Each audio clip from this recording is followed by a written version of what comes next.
जब भैया देखी बहिनी के ओरिया हो दीदिया भइली सयान। पापा के सिर पगड़ी बना गईले हो चाचा चंदन लगाई। भैया चलाई मोटर गाड़ी हो जीजा खोजना जाए। पापा के पगड़ी उतरी गईले हो चाचा के चांदन जुराई।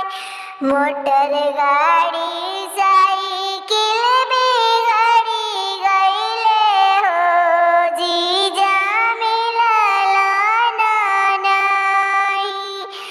भैया के साइकिल बिगड़ गईले हो जीजा मिलला नाई।